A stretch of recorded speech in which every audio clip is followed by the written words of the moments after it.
As técnicas iniciais, ainda empíricas, em 1900 começou em 1912, foi o professor Ravoux, francês, que começou lá. Ele usava em doses crescentes, de 1 centímetro, 2, 3, 4, 5 até 10. Ia crescendo em cada dose.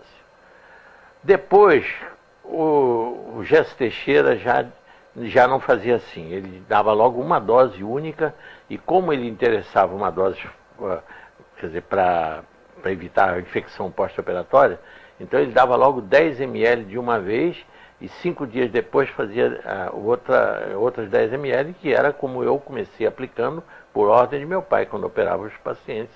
Era exatamente assim.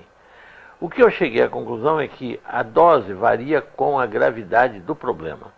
Vamos dizer, 5 ml para uma doença que não seja muito séria, não é um lúpus.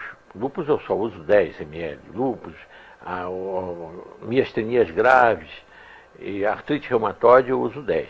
Quando é uma alergia, vamos dizer, uma reação alérgica, uma asma, normalmente é 5 ml, basta 5 ml. Rinite, 5 ml. Não há necessidade de doses maiores. No casos desesperadores, como foi o caso da esclerodermia, o primeiro caso que eu tratei, em 76, eu usei 20 ml iniciais, porque eu precisava dar uma resposta violenta para paciente sair de uma situação que estava praticamente esclerodermia fase final, não tinha nada o que fazer. Então, tudo valia. Pode-se fazer a autohemoterapia durante 10, 15, 20 anos. Eu, por exemplo, tomo há muitos anos. Mais de 15, 20 anos que eu faço autohemoterapia. Agora, não há nenhuma contraindicação. A gente venho fazendo porque eu viso evitar doenças que deveriam se incorporar no meu dia a dia, porque com a idade que eu fui avançando, eu passei pela idade dos acidentes vasculares.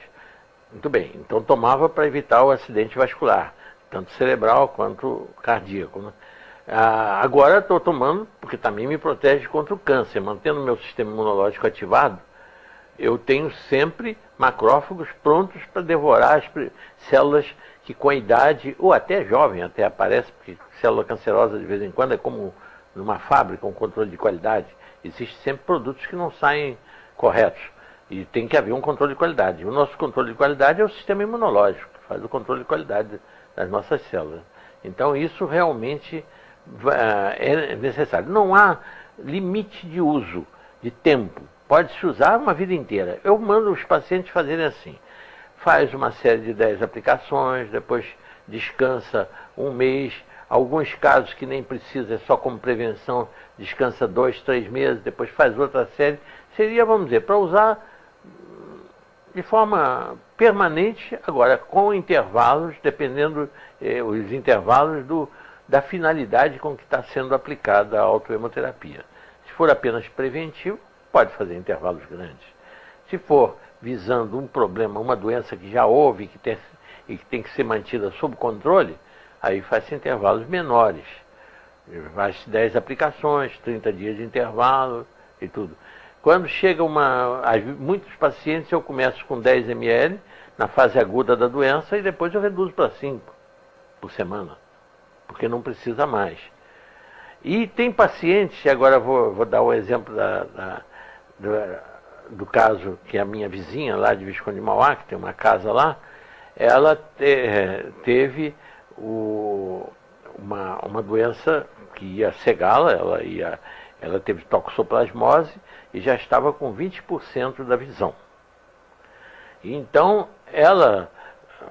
um dia uma amiga dela nos encontrou na estrada e contou a história, e eu então prescrevi a autohemoterapia para ela.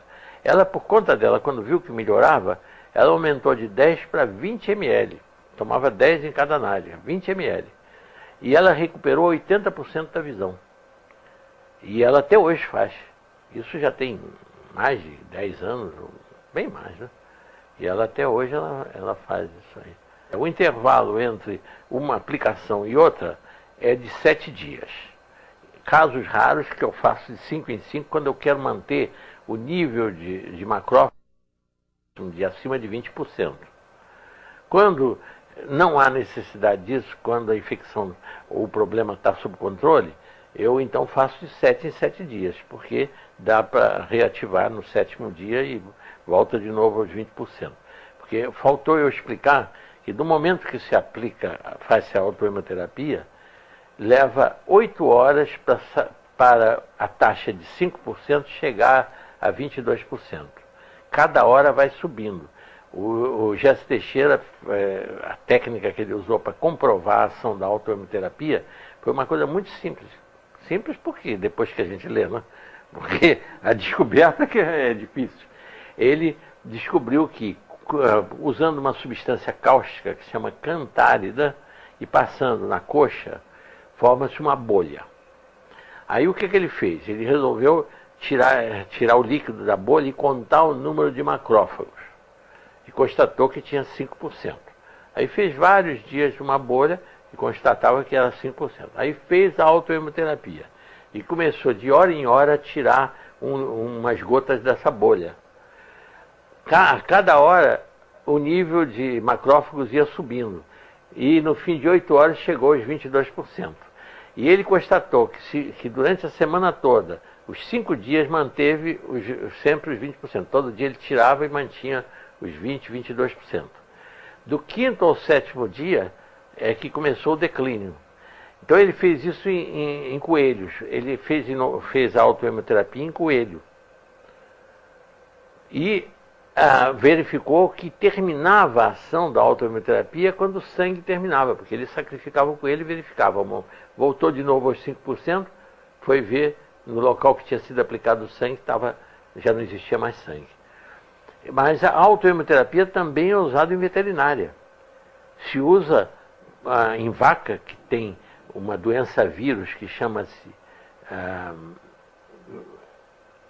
figueira, como verrugas que nascem no focinho da vaca e que realmente prejudicam muito, muito a vaca. Aplicando a autohemoterapia que eles fazem com 20 ml na vaca, em 2, 3 dias cai toda a figueira, cai todas aquelas verrugas que a vaca tem e desaparece tudo. Isso é uso veterinário. Em músculos do braço, eu às vezes tenho pacientes que querem que aplique os 10 ml logo no músculo, num braço só para não levar 2 picadas. Eu sou contra. Eu acho que o músculo do braço, o deltoide, comporta 5 ml. Bem, não há problema nenhum. Agora, na nádiga, sim, a gente pode aplicar os 10, o músculo glúteo tem a capacidade de receber 20 ml, de 10 ml. 10 ml. A dona Malu, essa que eu contei, da toxoplasmose, aplicava 10 em cada nádiga, porque ela queria um efeito máximo que podia por causa da vista dela, né? Ela queria salvar a visão, né? Mas foi ela mesma, isso não fui eu que receitei os 20 ml assim, não. Isso foi a própria paciente que decidiu tomar de 20 ml para ter um resultado mais eficiente, né? Então, a dosagem, há casos que eu acredito, e dependendo também, teria que ser feito um estudo, qual a necessidade real. Por exemplo, se tem relação essa quantidade, é uma coisa que eu já vim pensando nisso. Qual seria a relação entre o peso corporal? Porque as dosagens dos medicamentos variam em função do peso corporal. A dosagem que uma criança toma de 30 quilos é muito menos do que uma pessoa de 70. A autohemo talvez seja desnecessário em crianças pequenas ser uma dosagem como se dá em adulto, de 5 ml, poderia aplicar 2, 3 ml. Isso tudo a minha esperança é que essa nossa fita aí e essa divulgação que vai resultar disso, que interesse pessoas que queiram fazer uma pesquisa de laboratório sobre isso, que tenham condições de fazer, porque eu não. Eu faço tudo na base de um estudo da clínica, na base de raciocínio, sem pesquisa de laboratório, sem nada, porque eu não tenho laboratório para isso, não tenho laboratório de pesquisa. Então é tudo pesquisa clínica, da aplicação prática da autohemoterapia. Todos os meus estudos vêm de aplicação prática. Como eu tenho certeza de que é uma técnica absolutamente inocente, que nenhum mal faz para a pessoa, nunca vi nenhum problema, eu então, a gente diz, bom, mas se uma injeção de penicilina pode dar um choque anafilático? Pode, mas o próprio sangue não dá choque anafilático em ninguém, não há o menor risco desse tratamento. Nunca vi nenhum abscesso, nenhuma contaminação. Por que não há abscesso? Porque como estimula o sistema imunológico, mesmo que ela seja aplicada mal, não deve ser aplicada nas melhores condições de higiene. Mas se for mal aplicada, dificilmente vai haver uma infecção, porque o sistema imunológico está aguerrido, está quadruplicado. Então é por isso que dificilmente, eu nunca vi até hoje nenhum problema. Já vi sim, pacientes que não podem ver sangue e quando vão tomar a injeção desmaiam, mas aí é pelo emocional, não tem nada a ver com a autohemoterapia, com o efeito sobre o equilíbrio da pessoa, não tem nada a ver. Mas então, realmente eu acho que é de grande valor essa técnica e eu espero que agora a gente tenha uma divulgação grande